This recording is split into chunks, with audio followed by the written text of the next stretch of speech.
as far as I'm concerned, and nobody can argue with me about this, so Nigerian universities are a hotbed for sexual misconduct. That someone agrees to something does not necessarily mean that they consented to it. Yes, get over yourself.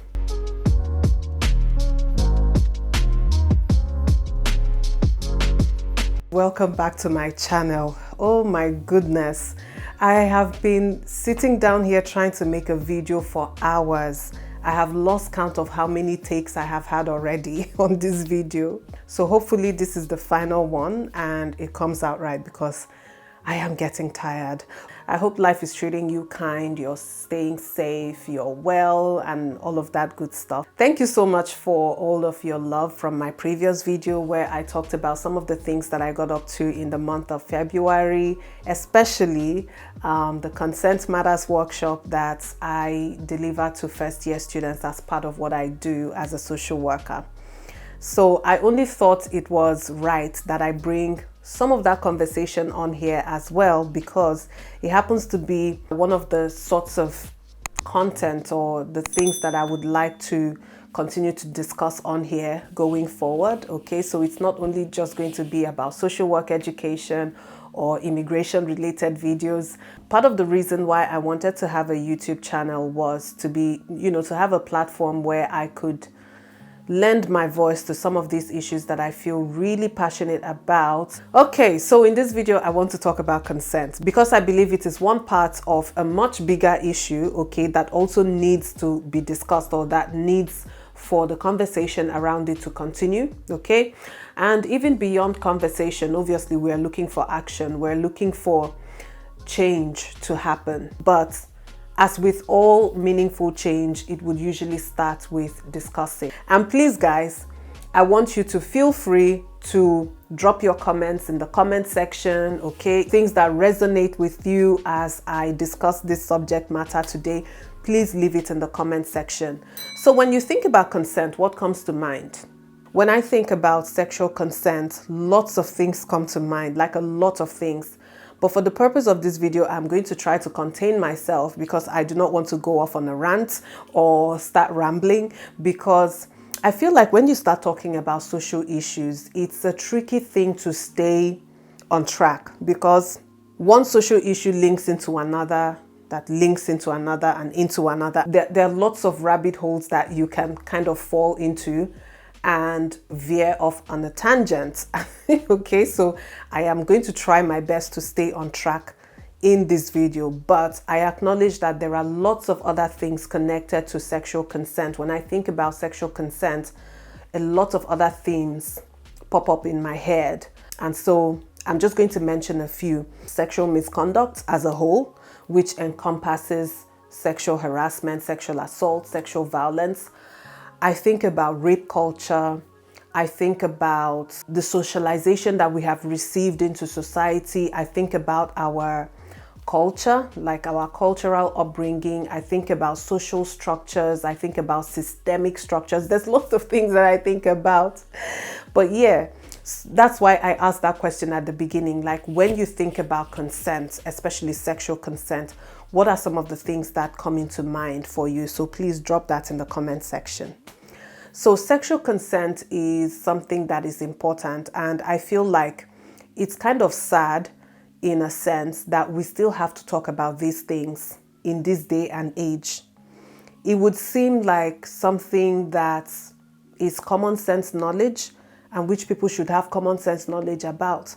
But unfortunately, if you think about the spate of social issues that we contend with on a daily, you would ask yourself, why? Why does this have to be part of our experience as humans? Why do we have to experience domestic violence? Why do people experience sexual harassment and sexual assault? Like, why does that have to be part of our experience? Why is it that people just don't get it when it comes to respecting other people? Why is it so hard to understand the concept of people having rights and having the right to not have those rights violated, if that makes any sense, right?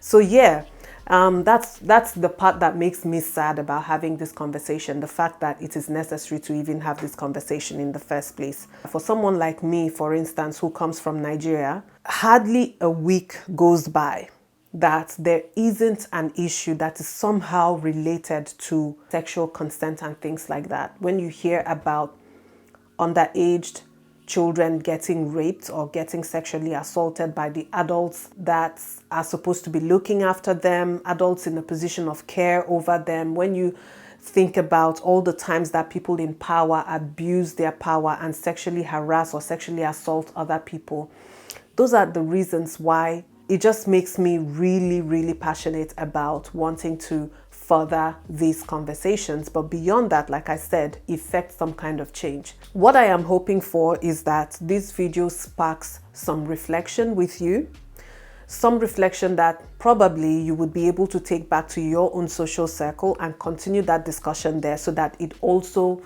promotes personal reflection from your social circle as well. Okay, so that is one way that I can think of to make change happen using my very tiny little platform here on YouTube. I'm going to use the FRIES acronym, which is FRIES. And I know the FRIES acronym is a very basic and fundamental framework that you can use to understand consent. It is something that is easy to remember. And I want to hope that if you've never heard about this, that it is something you can take away from this video and actually apply in your own reflections, okay, on yourself.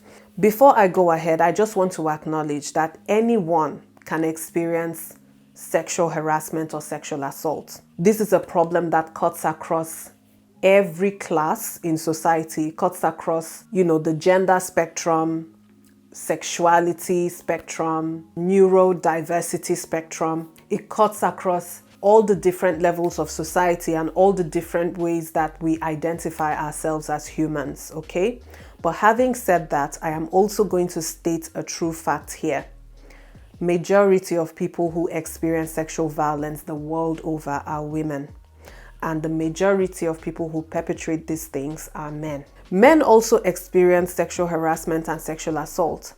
But the majority of people who perpetrate these things against men are also men. That's not to say that women cannot be perpetrators or that women have not ever been found to be perpetrators. There are female perpetrators as well.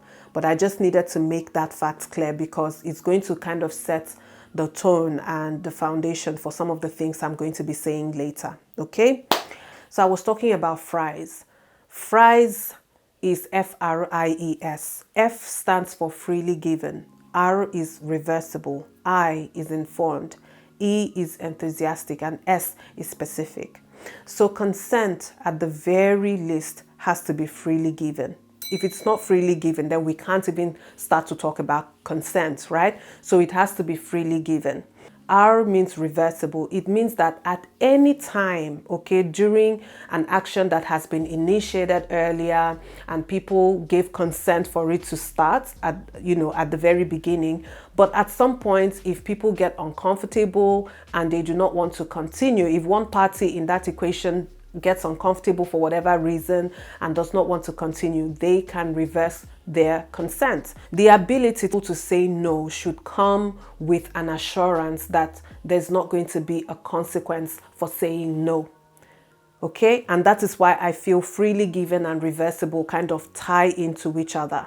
Because if something was not freely given in the first place, then it becomes a problem to actually withdraw the consent that was given. Let's talk about I. I is informed. Consent must be informed, which means that whatever is going to be happening within that agreement to do certain things or to carry out certain sexual acts, okay, both parties must know exactly what they are getting into. The person who is initiating the whole engagement has a responsibility to state very clearly what it is they intend to do or what it is that they are looking forward to doing with the other person, and you have to spell it out. For instance, if you want anal sex, you better be telling the other person, okay? You need to inform them. If you've got any STDs, you need to tell them. If you're hoping that you can have sex without protection, you need to tell them. If you don't do that and you feel you're just going to hoodwink them, catch them where you want them, and then you go ahead and do something that they did not give you consent to do, you're potentially committing a crime. I'm sure you've heard about stealthing. So stealthing is a situation where You start off using protection, and then in the middle of the act, you slip off the protection and you continue without telling the other person what has happened. This person did not give consent for that to happen. So basically, in the eyes of the law, you have committed a punishable crime. Yes, so consent must be informed. Now we go on to enthusiastic. Do I need to say more about this?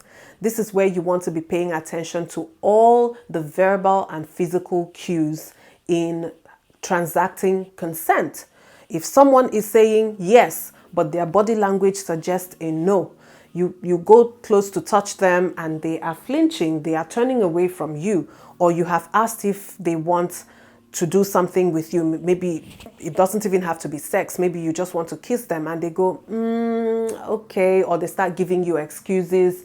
Leave them alone. That's not enthusiastic consent, okay? Someone saying a no to you is not an invitation for you to try to change their mind, to continue asking and asking in the hopes that you would wear them down and they would just give in and say yes. And just on that note, let me remind you that someone agrees to something does not necessarily mean that they consented to it. Yes, that might blow your mind.